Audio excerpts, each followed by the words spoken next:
서울 강남의 한 대형 병원 VIP 병실에 한 남자가 쇠약해진 채 누워 있었다. 박영수 65세. 한때 대한민국 건축계의 거장이자 존경받는 건축가였던 그의 모습은 이제 처참했다. 6개월 전만 해도 키 180cm에 80kg 넘는 건장한 체격이었지만 지금은 뼈만 남은 듯 야위어 45kg도 채 안 되어 보였다. 광대뼈는 툭 튀어나왔고 볼은 깊숙이 꺼져 있었다. 한때 당당했던 어깨는 힘없이 축 늘어져 있었고 검은 머리에는 흰 서리가 내렸다. 병실 문이 조용히 열리며 한 남자가 들어왔다. 박민준 40세. 국내 굴지의 전자대기업에서 책임연구원으로 일하는 박영수의 외아들이었다. 민준은 침대에 누운 아버지를 보는 순간 숨이 턱 막혔다. 아버지. 민준의 목소리가 떨렸다. 박영수는 눈을 천천히 떴다. 한때 자신감으로 반짝이던 그 눈은 이제 깊숙이 들어가 있었고 눈꺼풀은 무겁게 쳐져 있었다. 민준아. 목소리마저 가늘고 약했다. 민준은 아버지의 앙상한 손을 잡았다. 아버지, 이 정도 체중 감소는 비정상이에요. 병원에서 정확한 원인도 못 찾고 있고. 대체 뭐가 문제예요? 괜찮다, 아들아. 그냥 나이가 들어서 그런 거야. 박영수가 힘없이 웃으려 했지만 그 미소는 너무나 처연했다. 민준의 마음은 무너져 내렸다. 6개월 전 박영수는 전혀 다른 사람이었다. 서울 시내 한 고급 호텔의 컨벤션홀, 건축가들의 정기 모임이 한창이었다. 그 중에서도 단연 눈에 띄는 남자는 박영수였다. 180cm의 훤칠한 키와 당당한 체격, 은발이 오히려 더욱 멋스러웠다. 박 회장님 정말 멋지세요. 한 젊은 건축가가 다가와 말했다. 박영수는 온화한 미소를 지었다. 동료들과의 대화 중 한 명이 조심스럽게 물었다. 박 회장님, 5년 전 사모님을 잃고 나서 많이 힘드셨을 텐데. 박영수의 표정이 잠시 어두워졌다. 바로 그때 부드럽고 차분한 여성의 목소리가 박영수의 뒤에서 들려왔다. 안녕하세요. 그가 돌아보자 한 여성이 서 있었다. 김수진 40세. 키 165cm의 우아한 체형의 검은 머리카락이 인상적인 여성이었다. 박영수 선생님이시죠? 수진의 목소리는 놀랍도록 매혹적이었다. 경관 디자인 프리랜서 기자 김수진입니다. 수진이 명함을 내밀며 우아하게 미소 지었다. 건축 전문 기자시라고요? 네. 평소 선생님 같은 분의 성공 스토리에 관심이 많았어요. 혹시 인터뷰 기회를 주실 수 있을까요? 수진의 말에는 진정성이 담겨 있었다. 박영수는 인터뷰를 즐겨하는 편이 아니었다. 하지만 수진의 진지한 태도와 전문적인 모습에 마음이 흔들렸다. 그럼 간단한 차라도 한잔하면서 이야기해 볼까요? 박영수가 말하자 수진의 얼굴에 환한 미소가 피어났다. 하지만 수진의 마음속에서는 전혀 다른 감정이 꿈틀거리고 있었다. 드디어 시작이다. 수진의 눈빛이 순간 차가워졌지만 박영수는 그것을 알아차리지 못했다. 그렇게 6개월이 흘렀고 박영수는 수진에게 완전히 빠져들었다. 65세의 나이에 다시 찾아온 사랑이었다. 어느 날 저녁 박영수가 진지한 표정으로 수진을 불렀다. 수진아, 나 당신과 결혼하고 싶어. 박영수의 목소리는 떨리고 있었다. 진심이었다. 수진은 잠시 말을 잇지 못했다. 저도 선생님을 사랑해요. 그 순간 그녀의 눈에 눈물이 고였다. 기쁨의 눈물인지 죄책감의 눈물인지 그녀 자신도 알 수 없었다. 다음 날 박영수는 수진을 아들 민준에게 소개했다. 고급 레스토랑에서 세 사람이 마주 앉았다. 민준아, 아빠가 결혼하려고 한다. 민준은 깜짝 놀랐다. 너무 아름다우시네요. 민준은 억지로 미소를 지었다. 죄송하지만 연세가 어떻게 되세요? 40이에요. 민준의 마음이 복잡해졌다. 자신과 동갑인 여성이 아버지의 새아내가 된다는 사실이 어색하고 불편했다. 이렇게 젊고 아름다운 사람이 왜 아버지를? 그러나 그는 겉으로는 다른 말을 했다. 아버지가 좋아하시니까 저도 좋아요. 수지는 민준의 복잡한 감정을 읽을 수 있었다. 의심, 당황, 그리고 약간의 경계심. 모두 자연스러운 반응이었다. 민준 씨, 갑작스러운 소식에 당황스러우시죠? 저도 처음엔 나이 차이 때문에 고민이 많았어요. 하지만 선생님을 만나면서 나이는 중요하지 않다는 걸 깨달았어요. 수진의 말은 진심 같았다. 박영수는 두 사람을 바라보며 흐뭇하게 웃었다. 우리 모두 가족이 되는 거니까 잘 지내보자. 그렇게 박영수와 김수진의 결혼식이 조용히 치러졌다. 하지만 결혼 한 달 후부터 미묘한 변화가 시작되었다. 박영수는 점점 더 피곤해했고 체중도 눈에 띄게 줄어들기 시작했다. 민주는 불안한 마음으로 아버지의 건강을 지켜보았다. 그리고 그의 불안은 머지않아 현실이 될 것임을 예감했다. 박영수의 몸은 두 달이 지나자 눈에 띄게 나빠졌다. 아버지 많이 마르신 것 같은데요? 어느 일요일 아버지를 만난 민준이 걱정스럽게 물었다. 박영수의 얼굴은 확실히 이전보다 야위어 있었고 옷도 전보다 헐렁하게 느껴졌다. 그런가? 나는 잘 모르겠는데. 박영수가 거울을 보며 말했다. 그의 눈에는 생기가 없었다. 아버지 혹시 어디 아픈 곳은 없으세요? 병원에 한번 가보시는 게 좋겠어요. 정밀 검진이라도. 괜찮다, 민준아. 그냥 나이가 들어서 그런 거야. 병원 갈 필요 없어. 박영수가 단호하게 말하자 민준은 아버지의 반응이 이상하다고 느꼈다. 그 대화를 듣고 있던 수진이 말했다. 제가 자꾸 병원 가라고 하는데도 안 가세요. 저도 속상해요. 민준은 그 모습을 보고 무언가 수상함을 느끼기 시작했다. 그날 밤 민준은 아내 지은과 심각한 대화를 나눴다. 여보, 아버지 상태가 정말 이상해. 6개월 만에 몸이 뼈만 남았어. 의학적으로 설명이 안 돼. 민준이 침실에서 지은에게 말했다. 무슨 문제? 혹시 수진 씨가 설마 그런 끔찍한 일이?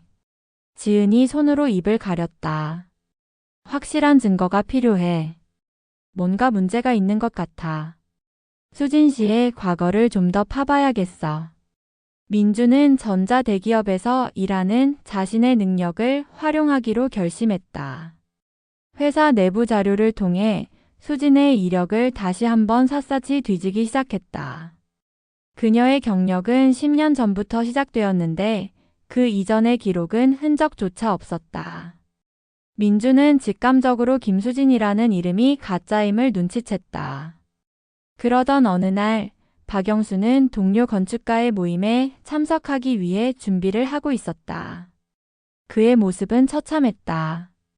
한때 당당했던 어깨는 옷걸이처럼 말라 있었고 정장 재킷은 몸에 맞지 않을 정도로 헐렁했다.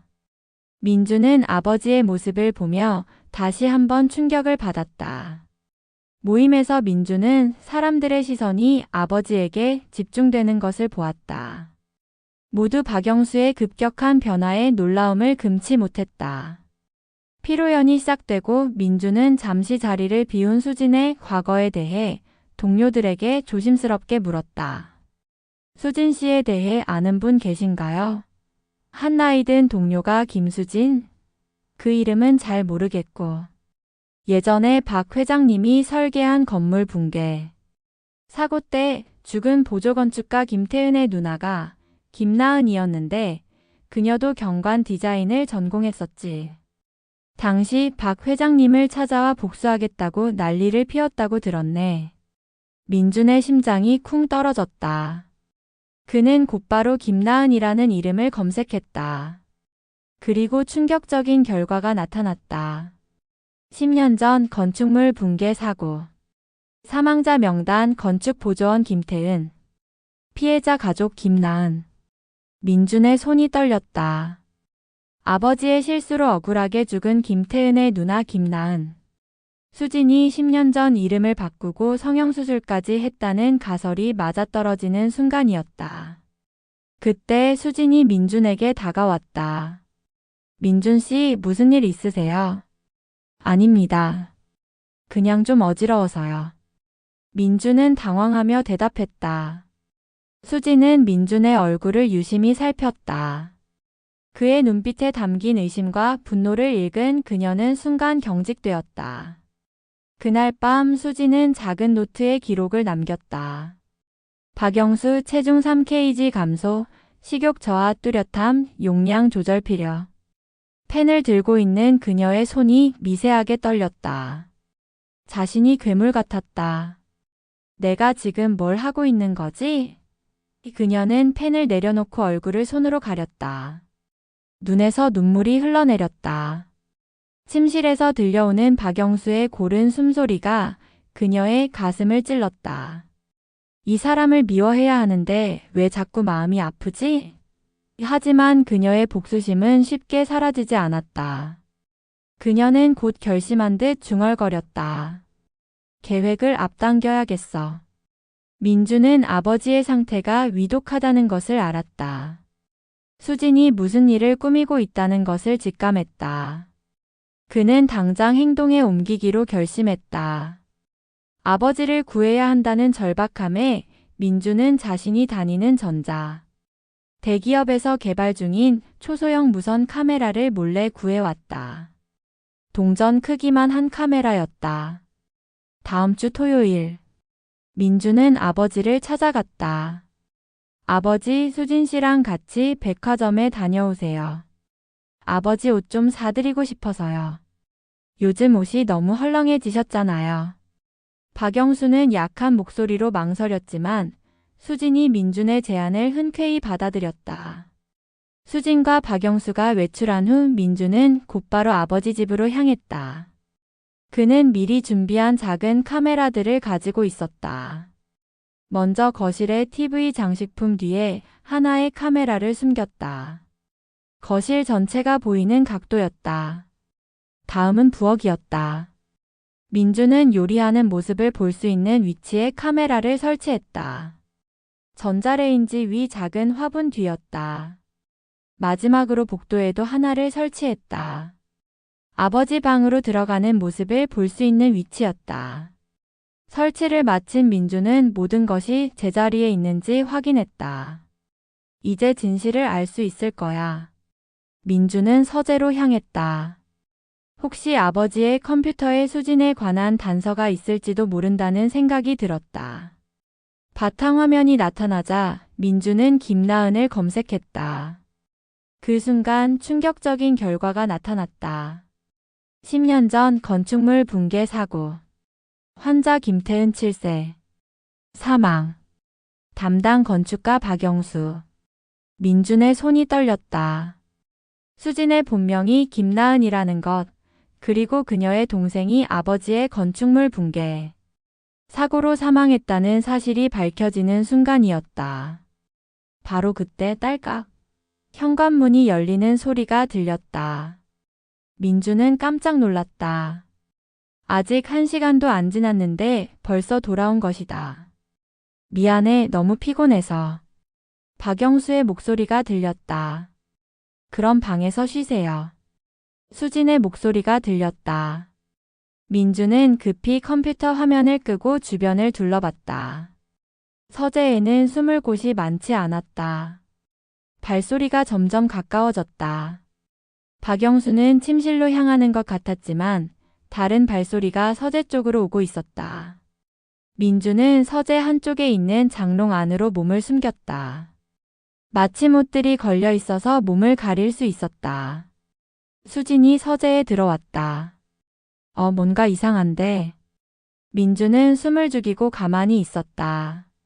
심장이 터질 것 같았다. 수진은 서재를 천천히 둘러봤다. 컴퓨터 주변을 유심히 살폈다. 분명 누군가 있었어. 수진이 중얼거렸다. 그녀는 장롱 쪽으로 천천히 다가왔다. 민준의 심장이 더욱 빨리 뛰었다. 수진의 손이 장롱 손잡이에 점점 가까워졌다. 바로 그 순간이었다. 여보세요? 아, 네. 김수진입니다. 수진의 휴대폰이 울렸다. 그녀는 급히 전화를 받으며 서재에서 나갔다. 네, 경관 디자인 수정 관련해서요. 수진의 목소리가 멀어졌다. 민주는 조심스럽게 장롱에서 나와 서재 창문으로 향했다. 다행히 1층이었고 창문을 열고 밖으로 나갈 수 있었다. 민주는 집으로 돌아와 아내에게 모든 것을 털어놓았다. 여보, 정말 심각한 상황이야. 수진 씨의 본명은 김나은이야. 그리고 10년 전에 아버지가 설계한 건물 붕괴 사고로 그녀의 동생이 죽었어. 그럼 정말로 수진 씨가 아버지에게 복수하기 위해 접근한 거야. 지은의 표정이 심각해졌다. 맞아. 그리고 아버지가 아픈 것도 수진 씨가 뭔가 하고 있는 것 같아. 독이든 뭐든. 민준아, 이건 정말 위험해. 당장 경찰에 신고해야 하는 거 아니야? 아직은 안 돼. 확실한 증거가 필요해. 일단 CCTV를 지켜보자. 그리고 확실한 증거를 잡으면 그때 행동하는 거야. 민준의 눈에는 굳은 결심이 담겨 있었다. 며칠이 지났다. 민준은 매일 밤 회사에서 돌아온 후 휴대폰으로 CCTV 영상을 확인했다. 처음 며칠간은 평범한 일상만 반복되었다. 수지는 여전히 다정한 아내로 보였다. 박영수를 정성스럽게 돌보고 약을 챙겨주고 음식을 준비하는 모습이 화면에 나타났다.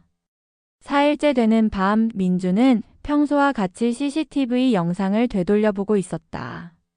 그날 오후 3시경의 영상이었다.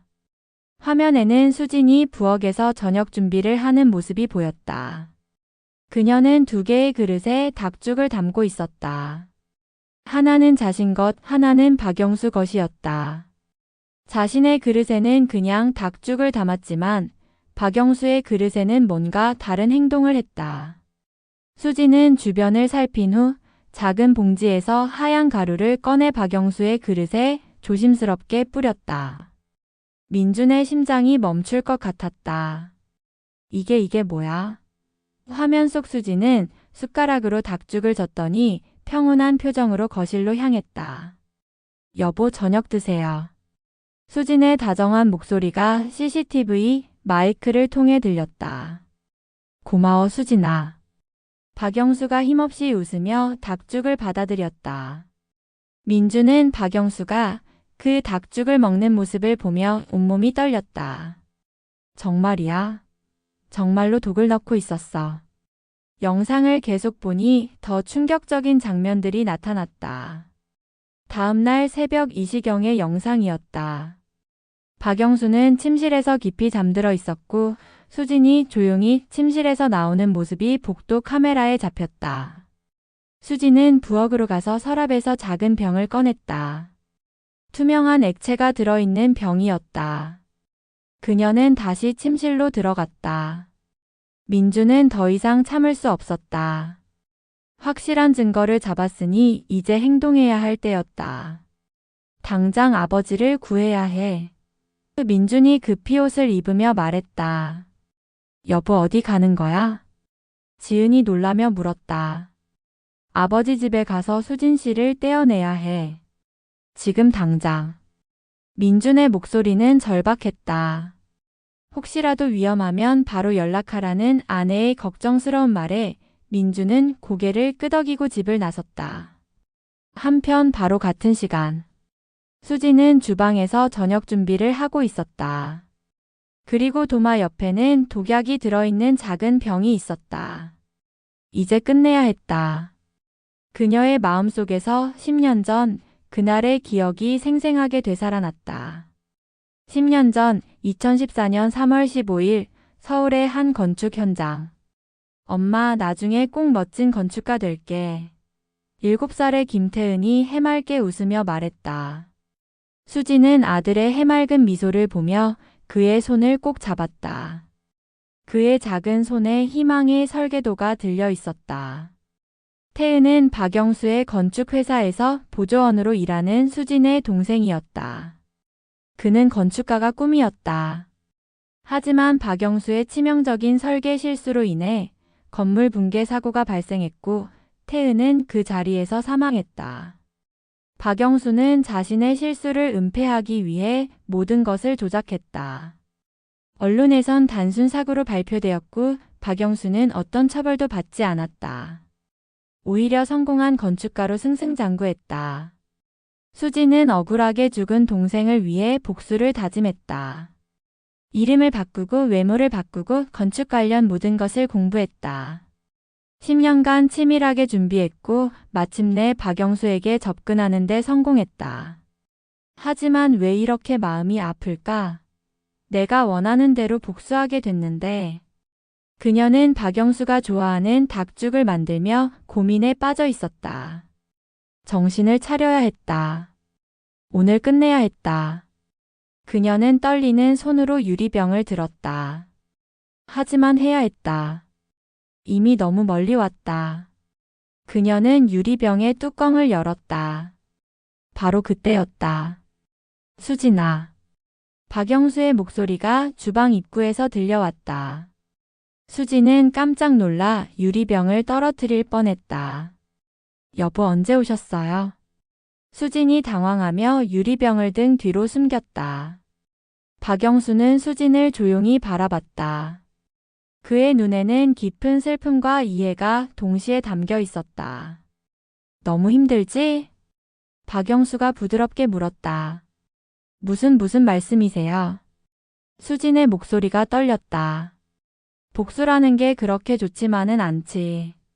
박영수가 천천히 수진에게 다가왔다. 수진의 온몸이 굳어졌다. 뭐라고요? 우리 수진이가 나한테 들키지 않으려고 그렇게 신경 곤두세우고 마음 약해서 나를 죽이지 못하는 모습을 보고 있으니까 나도 너무 힘들다. 수진의 눈에서 눈물이 흘러내렸다. 언제부터 아셨어요? 처음부터. 박영수의 대답에 수진은 더욱 놀랐다. 나는 수진이가 누군지 알아. 김나은. 수진은 박영수의 말에 충격을 받았다. 10년 전 그날 건축물 붕괴 사고 현장에서 울고 있던 그 어린 여자아이를 어떻게 잊을 수 있겠니? 그럼 왜 지금까지 아무 말도 안 하셨어요? 너를 사랑하니까. 박영수의 말에 수진은 더욱 울었다. 사랑이라뇨? 제가 당신을 죽이려고 했는데. 알고 있어. 하지만 그래도 사랑은 사랑이야. 박영수가 수진의 뺨을 닦아주었다. 왜 그냥 두셨어요? 제가 음식에 독을 타고 있다는 걸 알면서도 벌을 받아야 한다고 생각했으니까. 박영수의 목소리는 깊은 죄책감으로 무거웠다. 어린 아이를 죽게 만든 죄는 용서받을 수 없는 죄였어. 내가 실수하지 않았다면 그 아이는 지금 17살이 되어서 너와 함께 행복하게 살고 있을 거야. 10년 동안 매일 밤 그 아이를 떠올렸어. 내 잘못이었어. 수지는 박영수의 진심 어린 후회를 보며 마음이 흔들렸다. 복수가 이렇게 쓸 줄 몰랐어요. 처음엔 당신이 고통받는 모습을 보면 시원할 줄 알았는데 오히려 제가 더 괴로웠어요. 그럼 이제 그만하자. 복수는 그 아이를 되돌려주지 못해. 그리고 너도 행복하게 만들어주지 못해. 그 아이는 엄마가 행복하기를 원할 거야. 복수에 사로잡혀 괴로워하는 모습을 원하지 않을 거야. 박영수의 말에 수진의 마음속에서 무언가가 무너져 내렸다. 나한테 기회를 줄래? 평생 태은이를 잃은 아픔을 내 손으로 치유해줄 기회. 박영수가 수진을 바라봤다. 사랑해 수진아. 저도 사랑해요. 수진이 떨리는 목소리로 말하며 박영수를 꼭 껴안았다. 복수를 위해 접근했지만 어느새 정말로 그를 사랑하게 되었던 것이다. 그래서 더 괴로웠다. 두 사람은 서로를 바라보며 울었다. 10년간의 원망과 6개월간의 사랑이 뒤섞인 복잡한 감정이었다. 그때 문이 열리면서 민준이 들어왔다.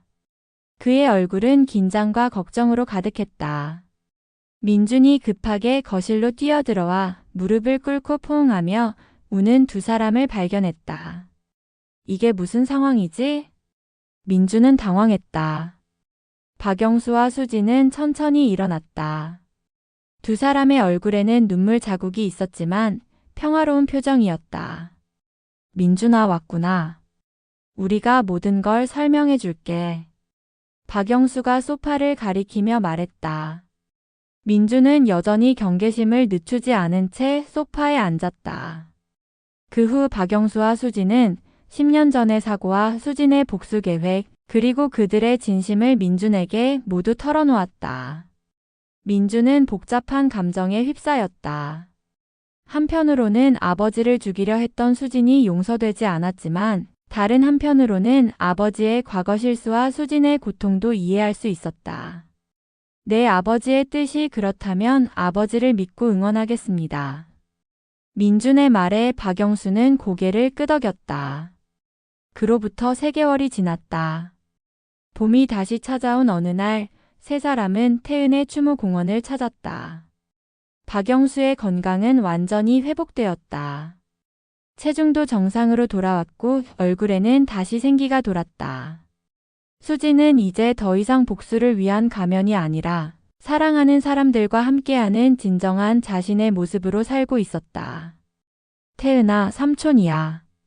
나도 너의 엄마를 옆에서 잘 보살필게. 민준도 함께 무릎을 꿇었다.